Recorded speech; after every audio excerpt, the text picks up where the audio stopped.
नमस्कार दोस्तों, आप सभी का स्वागत है आपके पसंदीदा होम्योपैथिक यूट्यूब चैनल पे। मैं डॉक्टर विपुल कुमार आप सभी का स्वागत करता हूँ। आज के इस वीडियो में हम बात करेंगे एक ऐसी बीमारी के बारे में जो हम आजकल बहुत ही ज्यादा चर्चा में है, जिसको लेके वर्ल्ड हेल्थ ऑर्गेनाइजेशन ने पब्लिक हेल्थ इमरजेंसी तक घोषित कर दी है। जी हाँ, मैं बात कर रहा हूँ मंकी पॉक्स या एम पॉक्स नामक इस बीमारी के बारे में, जिसके केसेस हमें बहुत ही रैपिडली फैलते हुए देखने को मिल रहे हैं। तो आज के इस वीडियो में जानेंगे कि आखिर ये बीमारी है क्या, इसको लेके इतनी हलचल क्यों है, क्यों वर्ल्ड हेल्थ ऑर्गेनाइजेशन घबराया हुआ है और क्या है एक्चुअली सही में कंसर्न करने वाली बीमारी है, क्या सही में कोविड-19 जितनी बड़ी ये बीमारी हो सकती है।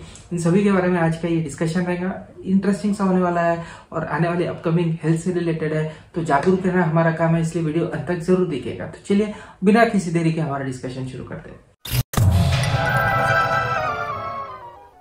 दोस्तों, आगे बढ़ने से पहले आप सभी से अनुरोध रहेगा कि पहली बार मेरे चैनल पे आए हो तो प्लीज चैनल को सब्सक्राइब कर दीजिए और बेल आइकन के बटन को भी दबा दीजिए। तो दोस्तों, बात कर रहे थे हम एम पॉक्स या मंकी पॉक्स नामक इस बीमारी के बारे में। सबसे पहले तो बता देना चाहता हूँ कि ये बीमारी भी वायरस से होने वाली बीमारी है।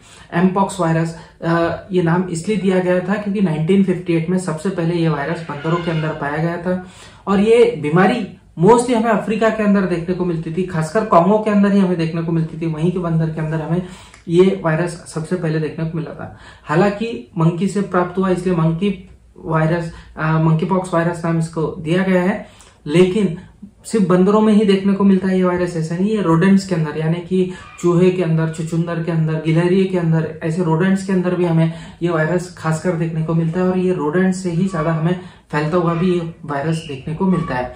तो सीमित तो कॉन्गो तक था, लेकिन धीरे धीरे इसका प्रसार बहुत ज्यादा हुआ। हाल फिलहाल के दिनों में कॉन्गो के आसपास की जो 4 कंट्रीज थी, जैसे कि बुरुंडी, केनिया, रवांडा और युगांडा, वहां पे जहां पे कभी भी इस बीमारी के कोई केसेस हमें देखने को नहीं मिलते थे, वहां पे भी इस बीमारी के केसेस हमें देखने को मिले।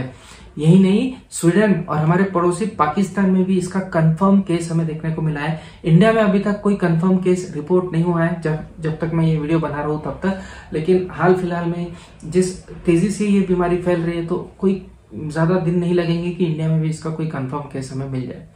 तो अब ये फैलता कैसे है, इसको लेके काफी लोग कंफ्यूज है कि आखिर ये क्या कोविड-19 जैसा है, क्या छींकने खांसने से फैलता है।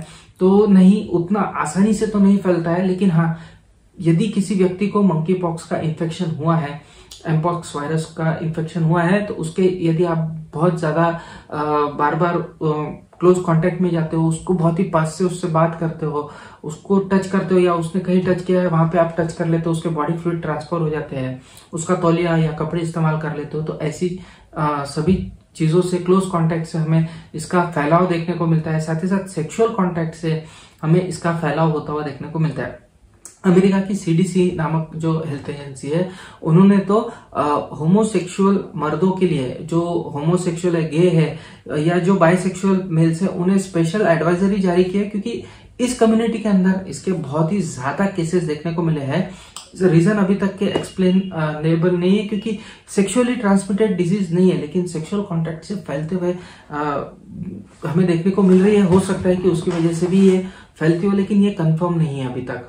अब जैसा कि मैंने बताया, सिर्फ बंदर ही नहीं, चूहा, गिलहरी, ऐसी जानवरों पे भी हमें नजर रखना जरूरी होता है। और सिर्फ ये जान के आपको हैरानी होगी कि ये जो बीमारी है, अभी तक कंट्रीज, इसकी कितनी कंट्रीज होंगी जहां पे ये बीमारी फैली है, क्यों वर्ल्ड हेल्थ ऑर्गेनाइजेशन चिंतित है, तो लगभग 116 से ज्यादा कंट्रीज के अंदर हमें ये बीमारी फैलते हुए देखने को मिल रही है। इसीलिए वर्ल्ड हेल्थ ऑर्गेनाइजेशन काफी कंसर्न है क्योंकि बहुत ही रैपिडली बहुत सारे कंट्रीज के अंदर ये बीमारी फैलते हुए देखने को मिल रही है। हालांकि कई एक्सपर्ट्स ये मानते हैं कि ये उस प्रोपोर्शन पे नहीं पहुंचेंगी, पेंडेमिक प्रोपोर्शन पे नहीं पहुंचेंगी जहां पे कोविड-19 था, क्योंकि कोविड-19 बहुत ही तेजी से फैलता था और बहुत ही वायरल था। लेकिन जिस तेजी से ये फैल रहा है, हाँ, चिंताजनक जरूर लग रही है वर्ल्ड हेल्थ ऑर्गेनाइजेशन को चीजें। और एक और बात, ये जूनोटिक डिजीज है। जूनोटिक डिजीज यानी एक ऐसी बीमारी जो बेसिकली जानवरों में होती है, लेकिन जानवरों से इंसानों में फैलती है और फिर इंसानों से इंसानों को फैलती है।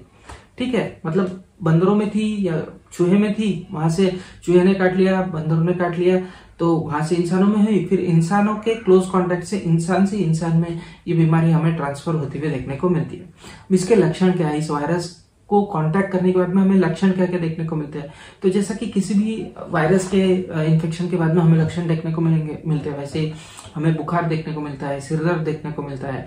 लेकिन यहाँ पे खास बात यह है कि बदन दर्द, सिर दर्द के बाद में पेशेंट को 2-4 दिनों के बाद में स्किन के ऊपर छोटे छोटे लीजन्स हमें देखने को मिलते हैं। कुछ छोटे छोटे फफोले से वहां बन जाते हैं बाद में, कुछ दिनों के बाद में उसमें पस बनना शुरू हो जाता है, पुस्टुल बन जाता है और फिर बाद में वो सूख जाते हैं और क्रस्ट फॉर्मेशन हमें देखने को मिलता है।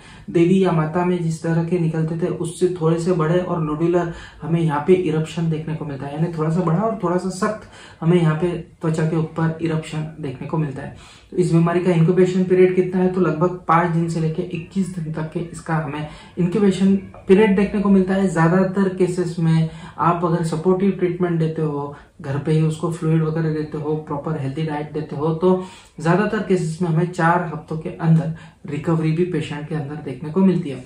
अब इलाज क्या है, तो इलाज इसके लिए जैसे कि मैंने बताया सिम्टोमेटिक ट्रीटमेंट हमें देनी होती है। ज्यादातर केसेस में अपने आप ही ठीक हो जाता है 4 हफ्तों में। मॉनिटरिंग जरूरी होती है, कई बार डॉक्टर सलाह दे सकते हैं कि आपकी LFT कर लो, KFT कर लो, कहीं मल्टी सिस्टम ऑर्गन फेलियर तो नहीं हो रहा है।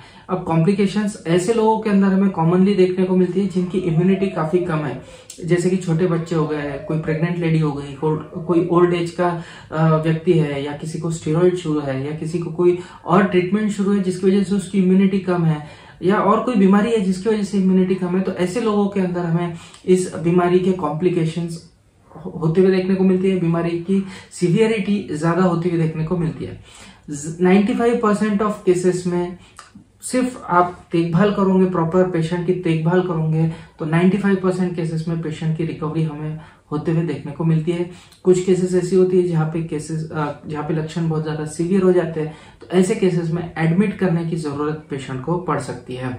अब जो ये फैल क्यों रहा है, इस सीजन में क्यों हमें ज्यादा फैलता हुआ देखने को मिल रहा है, क्योंकि ये जो एनवायरनमेंट जो है ये वायरस के लिए काफी फेवरेबल है, स्प्रेड होने के लिए काफी फेवरेबल है।